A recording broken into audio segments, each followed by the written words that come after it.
Hola, bienvenido al audiolibro de la historia de la redención. Hoy narraremos el capítulo 17, las peregrinaciones del pueblo de Israel. Este capítulo está basado en Éxodo capítulo 15, versículo 23, a Éxodo capítulo 18, versículo 27. Los hijos de Israel peregrinaron por el desierto durante 3 días y no pudieron encontrar agua suficientemente buena para beber. Padecían sed, y el pueblo murmuró contra Moisés, y dijo: ¿Qué hemos de beber? Y Moisés clamó a Jehová, y Jehová le mostró un árbol, y lo echó en las aguas, y las aguas se endulzaron. Allí les dio estatutos y ordenanzas, y allí los probó. Y dijo: Si oyeres atentamente la voz de Jehová tu Dios, e hicieres lo recto delante de sus ojos, y dieres oído a sus mandamientos, y guardares todos sus estatutos, ninguna enfermedad de las que envié a los egipcios enviaré a ti, porque yo soy Jehová tu sanador. Parecía que los hijos de Israel tenían el corazón inclinado a la incredulidad. No estaban dispuestos a soportar dificultades en el desierto. Cuando se encontraban con problemas en el camino, los consideraban imposibilidades. Su confianza en Dios flaqueaba, y solo podían ver la muerte ante sí. Y toda la congregación de los hijos de Israel murmuró contra Moisés y Aarón en el desierto, y les decían los hijos de Israel: Ojalá hubiéramos muerto por mano de Jehová en la tierra de Egipto, cuando nos sentábamos a las ollas de carne, cuando comíamos pan hasta saciarnos, pues nos habéis sacado a este desierto para matar de hambre a toda esta multitud. No habían sufrido, en verdad, los tormentos del hambre. Por el momento tenían alimentos, pero temían por el futuro. No veían cómo podía subsistir la hueste de Israel durante su larga travesía por el desierto con los sencillos alimentos de que disponía, y en su incredulidad suponían que sus hijos perecerían de hambre. El Señor quería que sus alimentos escasearan y que enfrentaran dificultades, para que sus corazones se volvieran al que los había ayudado hasta ese momento y para que creyeran en Él. Estaba dispuesto a ser para ellos una ayuda constante. Si lo invocaban en su necesidad, Él les daría señales de su amor y de su continuo cuidado. Pero parecía que no estaban dispuestos a confiar en el Señor ni un poco más si no podían ver con sus ojos las constantes evidencias de su poder. Si verdaderamente hubieran tenido fe y una firme confianza en Dios, habrían soportado alegremente los inconvenientes y obstáculos y aún el verdadero sufrimiento, puesto que el Señor había obrado de una manera tan maravillosa para librarlos de la esclavitud. Además, el Altísimo les prometió que si obedecían sus mandatos, ninguna enfermedad les sobrevendría, pues les había dicho: Yo soy Jehová tu sanador. Después de esta definida promesa de Dios, era en verdad una incredulidad culpable de parte de ellos anunciar que sus hijos perecerían de hambre.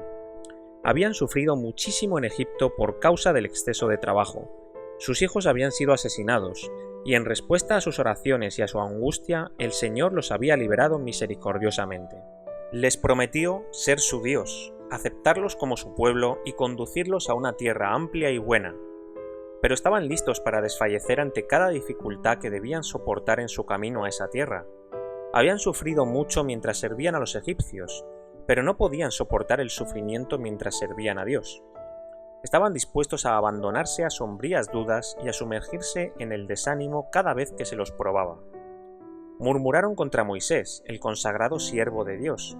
Lo responsabilizaron de todas sus pruebas y expresaron el perverso deseo de haberse quedado en Egipto, donde podían sentarse junto a las ollas de carne y comer pan hasta hartarse. Una lección para nuestros días. La incredulidad que evidenciaban las murmuraciones de los hijos de Israel ilustra la condición del pueblo de Dios que vive ahora sobre la tierra.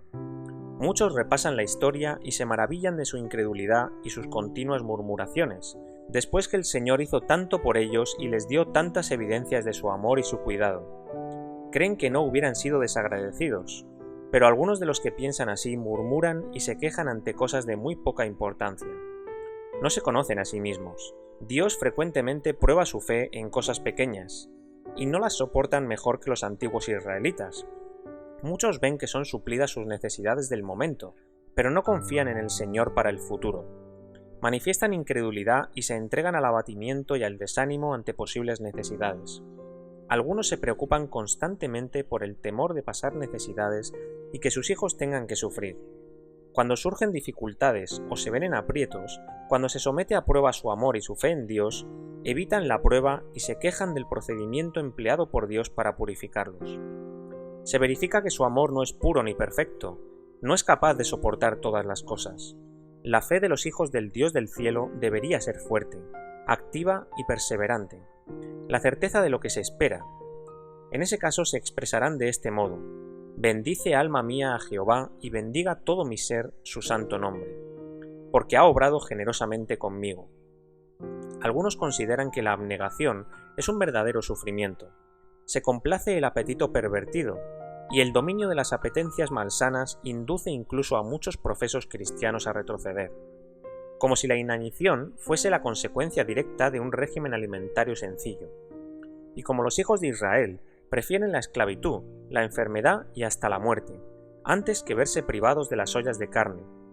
Pan y agua es todo lo que se le promete al remanente en el tiempo de angustia.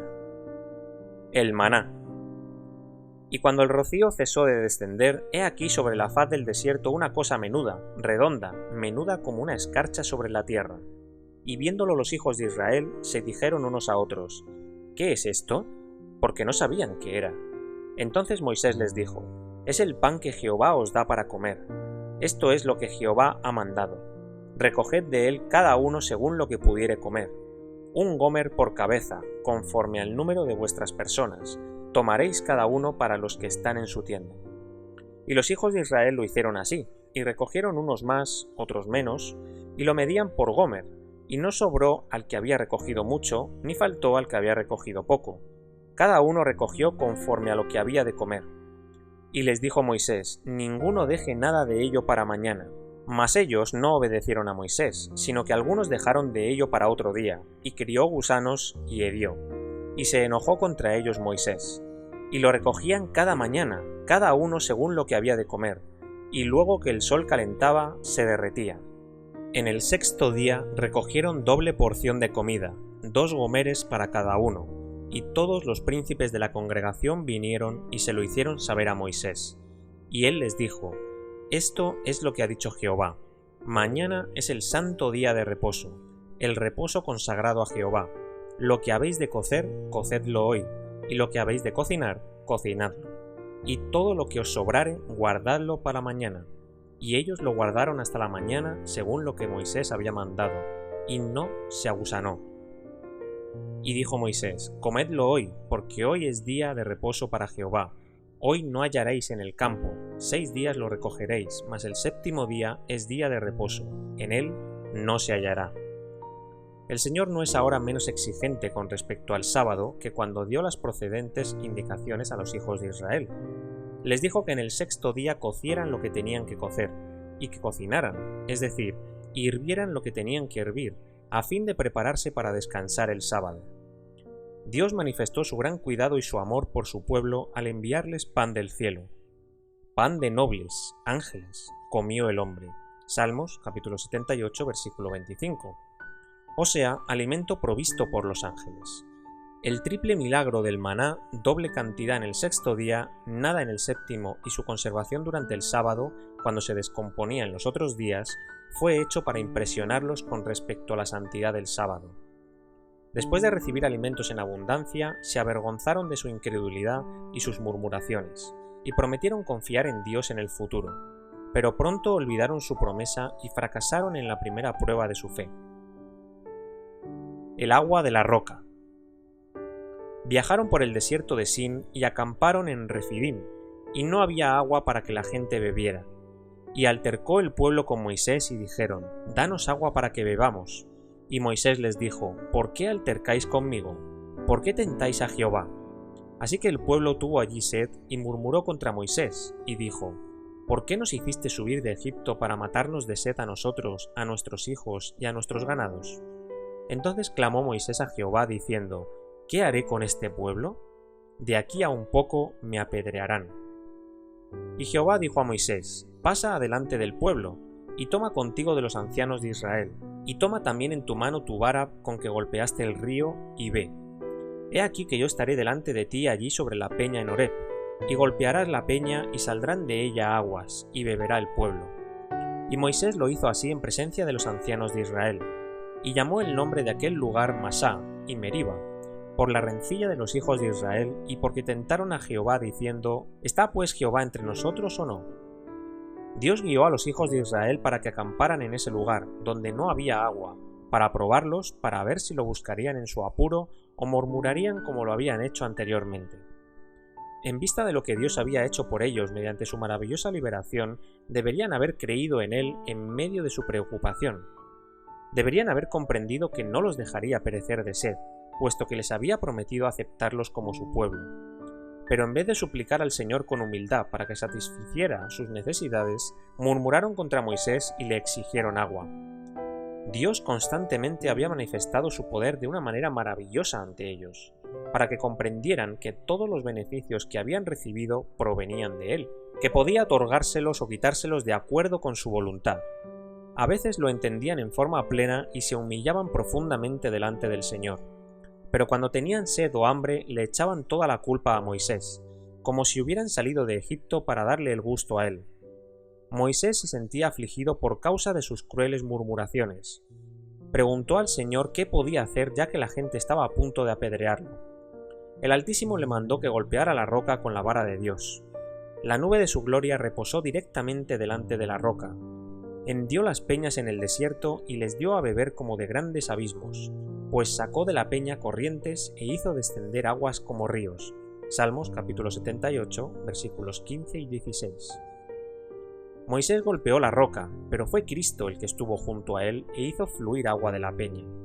En su sed, el pueblo tentó al Señor y dijo: «Si nos has traído hasta aquí, ¿por qué no nos da agua, así como nos dio pan?».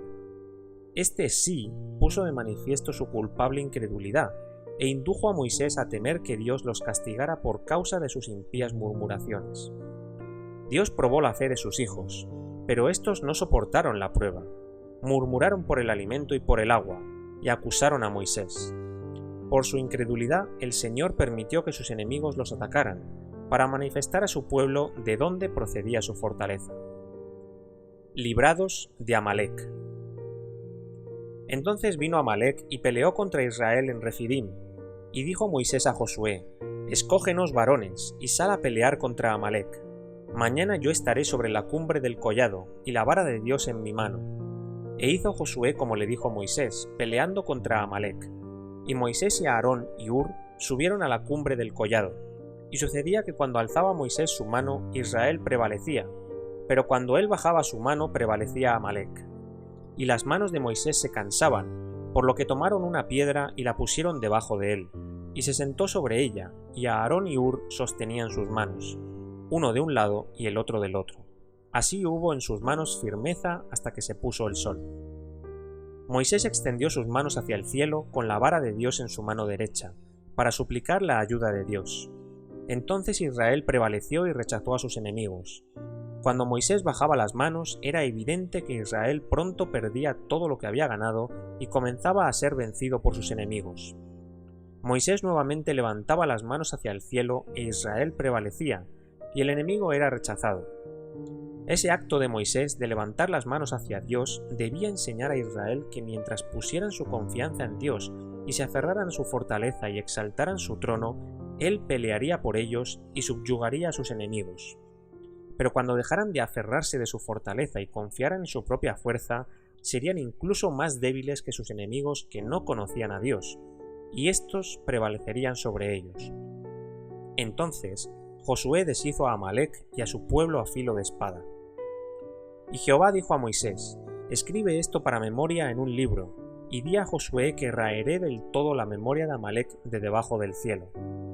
Y Moisés edificó un altar, y llamó su nombre Jehová Nisi, y dijo: «Por cuanto la mano de Amalec se levantó contra el trono de Jehová, Jehová tendrá guerra con Amalec de generación en generación».